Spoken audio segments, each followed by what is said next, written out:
Hello बच्चों, आज मैं आपको करवाऊंगा बेसिक अकाउंटिंग टर्म्स। इसकी काफ़ी सारी वीडियो पहले बन चुकी है, तो आप लोग क्या करना, प्लेलिस्ट में जाना और वहां पर जाकर बाकी की वीडियोस देख लेना। आज हम पढ़ेंगे कि इनकम क्या होता है और प्रॉफिट क्या होता है, गेन क्या होता है, इंसॉल्वेंट क्या होता है और सॉल्वेंट क्या होता है। 1, 2, 3, 4 और 5 वर्ड हम समझेंगे। ठीक है बच्चों। तो बच्चों आज सबसे पहले हम एक बात समझते हैं कि एक छोटी सी बात समझते हैं, ऑपरेटिंग एक्टिविटी, शॉर्ट फॉर्म में ही समझाऊंगा। और दूसरा होता है नॉन ऑपरेटिंग एक्टिविटी। तो बच्चों ये दो वर्ड है, एक है ऑपरेटिंग एक्टिविटीज और दूसरी है नॉन ऑपरेटिंग एक्टिविटी। ठीक है, हम समझते हैं कि ऑपरेटिंग एक्टिविटी क्या है और नॉन ऑपरेटिंग एक्टिविटी क्या है। बच्चों जैसे एक छोटा सा एग्जांपल देता हूँ मैं। मान लो मेरा कपड़ों का बिजनेस है। ठीक है, अगर मेरा कपड़ों का बिजनेस है तो कपड़ा खरीदना, कपड़ा बेचना, ठीक है, कपड़ा बेच के प्रॉफिट कमाना, ये सब ऑपरेटिंग एक्टिविटी कहलाएगा। ठीक है, ऑपरेटिंग एक्टिविटी का मतलब होता है ये हमारा मेन बिजनेस होता है। ठीक है, मेन बिजनेस हमारा ये, ठीक है, मेन काम हमारा यही होता है ऑपरेटिंग एक्टिविटी। ठीक है, और नॉन ऑपरेटिंग एक्टिविटी बच्चों वो होता है जो मेन बिजनेस तो नहीं होता, ठीक है, मेन काम तो हमारा नहीं होता लेकिन मेन काम से जुड़ा होता है। ठीक है बच्चों, जैसे कि मान लो कपड़ा बेचना बिजनेस हमारा, ठीक है, तो कपड़ा खरीदना, कपड़ा बेचना, कपड़ा बेच के कोई प्रॉफिट कमाना, वो सब हमारा ऑपरेटिंग एक्टिविटी में होता है। लेकिन कपड़े की फैक्ट्री चलाने के लिए हमें मशीन खरीदनी पड़ेगी। ठीक है, मशीन खरीदनी पड़ेगी, मशीन के भी बहुत सारे खर्चे होंगे, तो वो सारे खर्चे कहलाएंगे नॉन ऑपरेटिंग एक्टिविटी। ठीक है बच्चों, हम मशीन को बेच सकते हैं, मशीन को बेच के प्रॉफिट कमा सकते हैं। ठीक है, हमने कोई बिल्डिंग बेच दी, हमने कोई ज़मीन बेच दी, हमने कोई इन्वेस्टमेंट बेच दिया, वहाँ से प्रॉफिट मिल सकता है। तो बच्चों हम यहाँ पे सिंपल वर्ड में कह सकते हैं कि हाँ, हमारे बिजनेस में दो तरह की एक्टिविटी होती है। एक होता है ऑपरेटिंग एक्टिविटी, दूसरी होती है non operating activity. Operating activity उससे कहते हैं जो हमारा मेन बिजनेस होता है, जैसे कपड़े बिजनेस का, कपड़ा बेचने का बिजनेस है हमारा, तो कपड़ा बेचना हमारा मेन बिजनेस है और कपड़ा बेच के जो प्रॉफिट आएगा वो हमारी ऑपरेटिंग एक्टिविटी कहलाएगी, ऑपरेटिंग एक्टिविटी का प्रॉफिट कहलाएगा। लेकिन कपड़े की मशीन अगर हम बेच दें तो वो ऑपरेटिंग एक्टिविटी में नहीं आएगी, वो नॉन ऑपरेटिंग एक्टिविटी में आएगी। ठीक है बच्चों, तो आज हम समझते हैं कि इनकम क्या होता है। ये दो वर्ड मैंने इसलिए बता दिए क्योंकि इनकम, प्रॉफिट और गेन, इन सबको समझने के लिए बहुत ज़रूरी है इनके बारे में हमें नॉलेज होना। ठीक है, हाँ, तो बच्चों अब हम आगे बढ़ते हैं, समझते हैं कि इनकम क्या होती है। तो लिखा है इनकम इज़ द प्रॉफिट। कहा गया इनकम एक प्रॉफिट होता है earn during an accounting period. ठीक है, जो हमने एक अकाउंटिंग पीरियड में कमाया है। In other words the difference between revenue and expense is termed as income. इसमें कहा गया है कि इनकम का मतलब यहाँ पे बताया गया है रिवेन्यू और एक्सपेंस के बीच का जो डिफरेंस है वो इनकम कहलाता है। ठीक है बच्चों, तो revenue minus expense equals to income, यानी इनकम क्या है, रिवेन्यू में से अगर आप एक्सपेंस घटा दोगे तो क्या बन जाएगा, इनकम बन जाएगा। ठीक है, तो बच्चों आपको समझ में आ गई होगी इनकम क्या होता है, रिवेन्यू। हाँ, अगर आपको रिवेन्यू का मतलब नहीं पता तो इससे पिछली वीडियो मैंने बनाई है, पिछली वीडियो में रिवेन्यू को मैंने काफ़ी अच्छे से एक्सप्लेन किया हुआ है, तो पिछली वीडियो में आप जाके रिवेन्यू का मतलब देख लेना। ठीक है, तो रिवेन्यू का मतलब मैंने बता दिया, रिवेन्यू का मतलब कहीं से भी हमारे पास पैसा आ रहा है, किसी भी एक्टिविटी से पैसा आ रहा है। ठीक है, तो कहीं से भी हमारे पास पैसा आ रहा है वो हमारी रिवेन्यू कहलाती है। हाँ, बस ध्यान होना चाहिए, ये बात इंपॉर्टेंट है कि रिवेन्यू में सिर्फ उन्हीं इनकम को काउंट किया जाता है जो रेकरिंग नेचर की होती है। ठीक है, तो रेकरिंग नेचर का कोई भी पैसा यानी कि हमारे पास आए वो रिवेन्यू कहलाती है। रेकरिंग नेचर का मतलब कोई भी ऐसा पैसा जो बार बार हमें मिलता रहता है, तो वो सब क्या कहलाता है, वो सब रिवेन्यू कहलाता है। ठीक है, तो कहा गया है कि रिवेन्यू में से जब आप एक्सपेंस को घटाओगे तो आपको इनकम मिलेगा। आगे लिखा है it is A broader term. Broader बोला है इनकम को, कहा गया इनकम एक ब्रॉडर टर्म है। बच्चों यहाँ पे एक ब्रॉडर वर्ड क्यों यूज़ किया गया है, तो ब्रॉडर का मतलब होता है बहुत बड़ा। ठीक है, ब्रॉडर मतलब होता है बहुत बड़ा, तो यानी इनकम जो वर्ड है ये काफ़ी बड़ा वर्ड है। बड़ा मैं इसको इसलिए कह रहा हूँ क्योंकि इनकम के अंदर काफ़ी कुछ शामिल की जाती है। ठीक है, तो ये कोई छोटा मोटा शब्द नहीं है, ये बहुत बड़ा टर्म है, ब्रॉडर टर्म है ये। ठीक है, देन प्रॉफिट, कहा है इनकम जो है प्रॉफिट से बड़ा वर्ड है। मतलब बच्चों इसका मतलब हमें एक बात समझ में आ गया कि प्रॉफिट जो है ये एक छोटा वर्ड है और इनकम जो है ये एक बड़ा वर्ड है। इनकम के अंदर काफ़ी कुछ शामिल किया जाता है, लेकिन प्रॉफिट के अंदर काफ़ी कुछ शामिल नहीं किया जाता, यानी कि प्रॉफिट में कुछ कुछ शामिल चीज़ें नहीं करेंगे लेकिन इनकम में काफ़ी कुछ शामिल करेंगे। ठीक है, आगे लिखा है it includes profit from non operating activity, यानी कि इनकम के अंदर हम नॉन ऑपरेटिंग एक्टिविटी के प्रॉफिट को भी शामिल करेंगे। ठीक है बच्चों, बात समझ में आ गई। तो अब मैं बिल्कुल सिंपल वर्ड में बताता हूँ क्या होता है। इसमें कहा गया है कि रिवेन्यू और एक्सपेंस का जो डिफरेंस होगा वो कहलाएगा इनकम। इनकम एक ब्रॉडर टर्म है, एक बहुत बड़ा टर्म है प्रॉफिट के कंपैरिजन में। प्रॉफिट एक छोटा टर्म है, इनकम एक बड़ा टर्म है, क्योंकि बच्चों प्रॉफिट के अंदर सिर्फ हम ऑपरेटिंग एक्टिविटी से रिलेटेड चीज़ें ही लेते हैं, लेकिन इनकम के अंदर हम ऑपरेटिंग एक्टिविटी के प्रॉफिट को और नॉन ऑपरेटिंग एक्टिविटी के प्रॉफिट को दोनों को शामिल करते हैं। ठीक है बच्चों, अगर इस बात को अच्छे से समझना है तो ऐसे समझ लो। ठीक है, मान लो हमने सेल किया 10,000 रुपये का। ठीक है, और हमने एक मशीन बेच दी, profit on sale of machinery,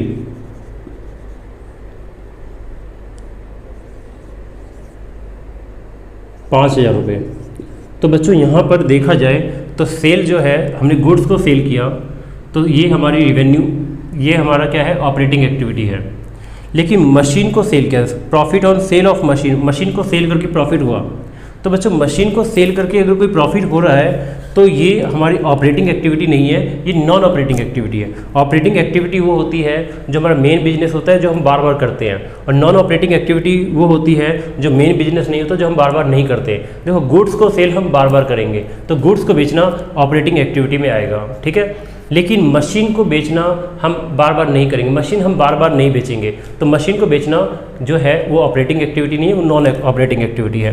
तो जैसे हमने गुड्स को सेल किया, ये तो ऑपरेटिंग एक्टिविटी का पार्ट है, और हमने मशीन को बेचा जिससे हमें प्रॉफिट हुआ 5,000 का।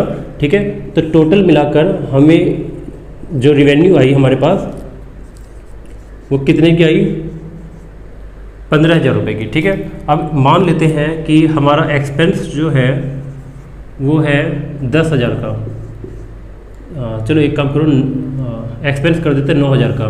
तो इस केस में बच्चों 6,000 रुपये की जो आएगी ये इनकम आएगी। ठीक है, अब एक इम्पॉर्टेंट बात और समझ लो, वो ये कि इनकम के अंदर ऑपरेटिंग एक्टिविटी से जो पैसा आए, ठीक है, और नॉन ऑपरेटिंग एक्टिविटी से आए, दोनों को ही काउंट करते हैं। ठीक है बच्चों, तो ये बात बिल्कुल समझ में आ गई होगी। हाँ, तो अगर अब इनकम वर्ड तो हमें क्लियर हो गया, अब हम समझते हैं प्रॉफिट के बारे में कि प्रॉफिट क्या है। तो बच्चों प्रॉफिट और इनकम में एक छोटा सा फ़र्क है, बस इतना फ़र्क है कि हम प्रॉफिट के अंदर सिर्फ ऑपरेटिंग एक्टिविटी से रिलेटेड चीज़ें ही लेंगे, नॉन ऑपरेटिंग एक्टिविटी से रिलेटेड चीज़ें नहीं लेंगे। जैसे कि हमने मशीन को बेचा, उस पर प्रॉफिट हुआ, वो प्रॉफिट के अंदर नहीं आएगा। ठीक है, हाँ, हमने बिल्डिंग बेचा, उस पर प्रॉफिट हो गया, वो भी हम यहाँ पर नहीं लेंगे। ठीक है, मतलब प्रॉफिट के अंदर उसको भी काउंट नहीं करेंगे। पढ़ के देखते हैं क्या लिखा है। प्रॉफिट मीन्स इनकम, कहा है प्रॉफिट भी एक इनकम है, अर्न बाय बिजनेस, जो बिजनेस कमाता है, फ्रॉम इट्स ऑपरेटिंग एक्टिविटी। यहाँ पे इंपॉर्टेंट वर्ड आ गया ऑपरेटिंग एक्टिविटी, यानी कि प्रॉफिट एक ऐसी इनकम है जो हम सिर्फ ऑपरेटिंग एक्टिविटी से कमाते हैं, और इनकम जो है, इनकम एक प्रॉफिट है जिसमें ऑपरेटिंग और नॉन ऑपरेटिंग दोनों शामिल होगा। ऑपरेटिंग एक्टिविटी से जो पैसा आ रहा है और नॉन ऑपरेटिंग एक्टिविटी से जो पैसा आ रहा है, इनकम के अंदर दोनों शामिल होगा, लेकिन प्रॉफिट के अंदर सिर्फ ऑपरेटिंग एक्टिविटी से रिलेटेड चीज़ें ही शामिल की जाएंगी। एग्जाम्पल है profit earn from sale of goods. जैसे हमने गुड्स को बेचा तो गुड्स को बेच के हमें प्रॉफिट हुआ, तो बच्चों गुड्स बेचना ऑपरेटिंग एक्टिविटी होती है। हमने सर्विस दिया और सर्विस को दे के हमें पैसे मिले, तो सर्विस देना भी ऑपरेटिंग एक्टिविटी होती है। ठीक है, तो बच्चों मेरे को लगता है ये समझ में आ गया होगा। अब प्रॉफिट और इनकम में एक छोटा सा डिफरेंस समझ लो। इनकम और प्रॉफिट में प्रॉफिट एक नैरो वर्ड है, नैरो टर्म है, इनकम एक वाइडर टर्म है। ठीक है, ब्रॉडर टर्म है। इनकम के अंदर ऑपरेटिंग एक्टिविटी से जो इनकम आएगी और नॉन ऑपरेटिंग एक्टिविटी से आएगी, दोनों को काउंट करेंगे, और प्रॉफिट के अंदर सिर्फ ऑपरेटिंग एक्टिविटी से रिलेटेड आइटम ही शामिल होंगे, नॉन ऑपरेटिंग एक्टिविटी के कोई भी आइटम इसके अंदर शामिल नहीं होंगे। ठीक है, यानी कि मशीन को बेच के कोई प्रॉफिट हुआ तो वो प्रॉफिट के अंदर नहीं आएगा, बिल्डिंग को बेच के कोई प्रॉफिट हुआ वो प्रॉफिट के अंदर नहीं आएगा। ठीक है, लेकिन मशीन को बेच के कोई प्रॉफिट होगा वो इनकम के अंदर जरूर आएगा, बिल्डिंग को बेच के प्रॉफिट हुआ वो इनकम के अंदर आएगा। ठीक है बच्चों, तो सिंपल वर्ड में हम कह सकते हैं इनकम के अंदर गुड्स को बेच के सर्विस को बेच के या किसी एसेट्स को बेच के कहीं से भी हमें फ़ायदा हो जाए वो इनकम के अंदर काउंट होगा। लेकिन अगर हम बात करें प्रॉफिट की, तो प्रॉफिट के अंदर सिर्फ गुड्स को बेच के या सर्विस से जो इनकम आएगी वही काउंट की जाएगी, यानी ऑपरेटिंग एक्टिविटी से रिलेटेड जो भी इनकम होगी सिर्फ वही काउंट की जाएगी। ठीक है, तो बच्चों अब नेक्स्ट वर्ड है गेन।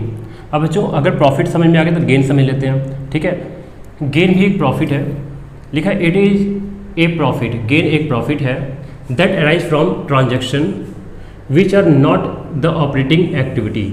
मतलब कोई भी प्रॉफिट जो हमें मिले लेकिन वो प्रॉफिट हमारा ऑपरेटिंग एक्टिविटी का ना हो, यानी कि कोई भी प्रॉफिट जो ऑपरेटिंग एक्टिविटी का प्रॉफिट ना हो, ऑपरेटिंग एक्टिविटी से रिलेटेड ना हो, वो गेन कहलाता है।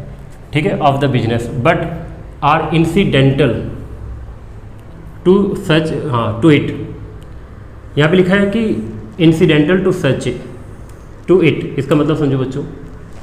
इसमें कहा गया कि गेन का मतलब एक ऐसा प्रॉफिट है जो ऑपरेटिंग एक्टिविटी से नहीं हुआ है। ठीक है, हाँ लेकिन वो प्रॉफिट हमारे बिजनेस का इंसिडेंटल है। इंसिडेंटल मतलब बिजनेस से जुड़ा हुआ है, उसके बिना बिजनेस नहीं हो सकता। जैसे बच्चों एक छोटा सा एग्जांपल देता हूँ मैं, एक कपड़े की फैक्ट्री है। ठीक है, तो कपड़े की फैक्ट्री में कपड़ा बेच के जो प्रॉफिट होगा वो तो ऑपरेटिंग एक्टिविटी में आएगा, लेकिन मशीन को बेच के जो प्रॉफिट होगा वो नॉन ऑपरेटिंग एक्टिविटी है। ठीक है, तो मशीन को बेच के जो प्रॉफिट होगा वो कहलाएगा गेन। बिल्डिंग को बेच के जो प्रॉफिट होगा वो कहलाएगा गेन। इन्वेस्टमेंट को बेच के जो प्रॉफिट होगा वो कहलाएगा गेन। अब मशीन बेचना, बिल्डिंग बेचना, ज़मीन बेचना, इन्वेस्टमेंट बेचना, ये हमारी ऑपरेटिंग एक्टिविटी तो नहीं है, लेकिन इंसिडेंटल टू इट है, मतलब ऑपरेटिंग एक्टिविटी से जुड़ी हुई है। इंसिडेंटल मतलब जुड़ा हुआ, ऑपरेटिंग एक्टिविटी से ये जुड़ा हुआ होता है, क्योंकि बिना मशीन के, बिना बिल्डिंग के, बिना ज़मीन के हम कोई बिजनेस नहीं कर सकते। तो हर बिजनेस में मशीन चाहिए, बिल्डिंग चाहिए, प्लांट चाहिए, फर्नीचर चाहिए, ठीक है, लैंड चाहिए, ये सब एसेट्स चाहिए होती है। ठीक है बच्चों, तो गेन वर्ड का मतलब समझ में आ गया होगा। सिंपल वर्ड में हम ये कह सकते हैं कि कोई भी प्रॉफिट, ठीक है, जो ऑपरेटिंग एक्टिविटी का प्रॉफिट ना हो वो कहलाएगा हमारा गेन। ठीक है, हाँ लेकिन एक बात और इम्पॉर्टेंट है, इंसिडेंटल टू बिजनेस होना चाहिए, मतलब यानी बिजनेस से जुड़ा हुआ होना चाहिए। ठीक है, पढ़ के देखते हैं गेन का मतलब। It is a profit, gain एक प्रॉफिट है that arise from transaction which are not the operating activity of the business but are incidental to it. इसमें कहा गया है कि गेन एक ऐसा प्रॉफिट है जो ऑपरेटिंग एक्टिविटी से तो रिसीव नहीं हुआ है, लेकिन ये बिजनेस से जुड़ा हुआ होता है। ठीक है, बिजनेस का ही पार्ट होता है। जैसे कि gain on sale of land, मतलब ज़मीन बेच दी, ज़मीन बेच के फ़ायदा हो गया। मशीनरी बेच दी, मशीन को बेच के फ़ायदा हो गया। इन्वेस्टमेंट बेच दी, इन्वेस्टमेंट बेच के फ़ायदा हो गया। अब बच्चों एक बात और समझते हैं, अगर हम प्रॉफिट और गेन को जोड़ दें तो इनकम बन जाता है। ठीक है, अगर मैं दो वर्ड ऐड कर दूं, एक तो प्रॉफिट और दूसरा जोड़ दूं गेन, तो दोनों को जोड़ के क्या बन जाएगा, इनकम। ठीक है, प्रॉफिट का मतलब, प्रॉफिट वो होता है जो ऑपरेटिंग एक्टिविटी से हमें रिसीव होता है, गेन वो होता है जो नॉन ऑपरेटिंग एक्टिविटी से हमें रिसीव होता है, और इनकम वो होता है जो ऑपरेटिंग एक्टिविटी और नॉन ऑपरेटिंग एक्टिविटी दोनों से हमें रिसीव होता है। ठीक है, तो ये बात समझ में आ गई है। अब हम नेक्स्ट वर्ड समझते हैं इंसॉल्वेंट। इंसॉल्वेंट मतलब दिवालिया होता है बच्चों। तो अब हम समझते हैं कि इंसॉल्वेंट क्या होता है। ठीक है, हाँ तो बच्चों इंसॉल्वेंट का मतलब क्या होता है कि बिजनेस में अगर कोई भी व्यक्ति या कोई एंटरप्राइज है, ठीक है, उसकी एसेट्स जो है वो कम है और उसकी लायबिलिटी जो है बहुत ही ज़्यादा है। इसका मतलब कि उसके पास संपत्ति, यानी कि उसके पास प्रॉपर्टी जो है वो कम है, और उसके पास जो कर्ज है, लायबिलिटी मतलब कर्ज, उसके पास जो कर्ज है वो बहुत ज़्यादा है, और वो किसी भी हालत में अपने कर्ज को चुकाने की हालत में नहीं है। ठीक है, अगर उसकी सारी संपत्ति बेच दी जाए तो भी वो अपने कर्ज को पूरा नहीं कर सकता। तो ऐसे केस में जो उसके लेनदार होते हैं, क्रेडिटर्स होते हैं, वो लोग क्या करते हैं, केस कर देते हैं कोर्ट के अंदर, और कोर्ट डिक्लेयर कर देता है उसको इंसॉल्वेंट। जैसे एक छोटा सा एग्जांपल देता हूँ मैं, एक आदमी है या कोई एंटरप्राइज है जिसके पास 5 लाख रुपए की एसेट्स है और उसकी जो लायबिलिटी है वो है 15 लाख रुपए की। अब वो 5 लाख की एसेट्स को बेच के 15 लाख की लायबिलिटी की पेमेंट नहीं कर सकता। तो जिन लोगों ने उस आदमी को कर्ज दिया होगा वो लोग कोर्ट में जाएंगे और उसके खिलाफ केस कर देंगे। और अगर कोर्ट को ऐसा लगेगा कि ये इंसान रियल में कंगाल हो गया है, दिवालिया हो गया है, ठीक है, इसके पास प्रॉपर्टी बहुत कम है और इसके पास कर्ज बहुत ज़्यादा है, अब ये अपने कर्ज को पे नहीं कर सकता, तो कोर्ट डिक्लेयर कर देगा कि ये पर्सन दिवालिया हो गया। ठीक है, तो दिवालिया किसे कहते हैं? जिसकी लायबिलिटी उसके एसेट से ज़्यादा हो जाए। तो यहाँ लिखा है, इसको इंसॉल्वेंट बोलते हैं। तो इंसॉल्वेंट इज ए पर्सन और एंटरप्राइज, कोई पर्सन या कोई एंटरप्राइज मतलब कोई कंपनी भी इंसॉल्वेंट हो सकती है, which is not in a position to pay its debt, जो अपने कर्ज को पे करने की हालत में नहीं है। यानी कि कोई भी पर्सन या कोई भी एंटरप्राइज जो अपने कर्ज को पे करने की कंडीशन में नहीं है, वो इंसॉल्वेंट हो गई, दिवालिया हो गई। और सॉल्वेंट उसका अपोजिट होता है। सॉल्वेंट इज ए पर्सन और एंटरप्राइज, कोई भी पर्सन या कोई भी enterprise which is in a position to pay its debt, जो अपने डेट को पे करने की पोजीशन में है, वो सॉल्वेंट है। यानी कि कोई भी एंटरप्राइज या कोई भी पर्सन जो अपने कर्ज को पे करने की कंडीशन में है, स्थिति में है, अपने कर्ज को पे कर सकता है, वो सॉल्वेंट है, और जो पे नहीं कर सकता वो इंसॉल्वेंट है। तो बच्चों आज के लिए इतना ही, बाकी हम नेक्स्ट में करते हैं।